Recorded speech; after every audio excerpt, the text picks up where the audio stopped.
A deadly tropical storm made landfall this morning along the Gulf Coast. Tropical storm Cindy slammed into Texas and Louisiana. At least one death is blamed on the storm. Tens of millions of Americans are in Cindy's path today as it moves inland. The massive storm stretching from Texas to Florida is pushing north and east. Maximum sustained winds are up to 40 miles an hour. Heavy downpours could trigger life-threatening flash floods. Several inches of rain have already pounded the south. David Begnaud is in Biloxi, Mississippi, where nearly 9 inches has fallen so far. David, good morning. Gayle, good morning. The floodwater is knee-deep where we are, and it has continued to rise overnight. Get this, we are 300 miles east of where this tropical storm made landfall overnight. But the Weather Service told us, don't focus on the landfall because the worst from this tropical storm will be to the east. And they were right. Where we're standing, they've got up to and over 11 inches of rain. But guess what? 150 miles to the east of here in the Florida Panhandle, they're also feeling the effects of this storm. The rain from Tropical Storm Cindy continues to be relentless across parts of the Gulf Coast, bringing with it rising floodwater in low-lying areas. This deadly storm has already dumped several inches of rain, causing flash flooding and storm surge from Texas to Florida.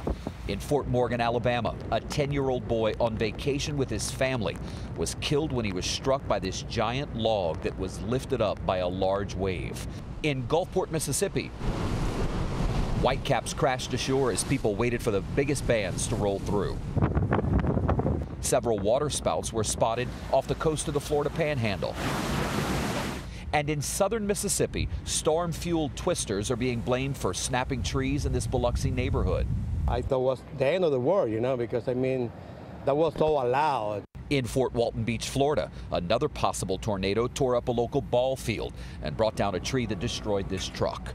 Not usually one for lost at words, but I am now. I can't get over this. 90 miles west in Mobile, Alabama, the storm ripped a mighty oak tree from the ground, tearing a hole through the roof of this home and smashing through an SUV. I'm thankful nobody got hurt. The stuff that's damaged in the house is just stuff. It can be replaced.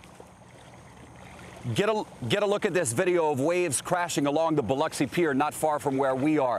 A big threat from this tropical storm has been a rough surf. Again, that's how that 10-year-old boy died in Alabama. People have been warned, stay out of the water. There are dangers you aren't even able to see. Charlie, the good news is this storm has downgraded. The winds have weakened, now 40 miles per hour. It could become a tropical depression today as it starts to make that eastward turn into northeast Louisiana and up into Arkansas. David, thanks.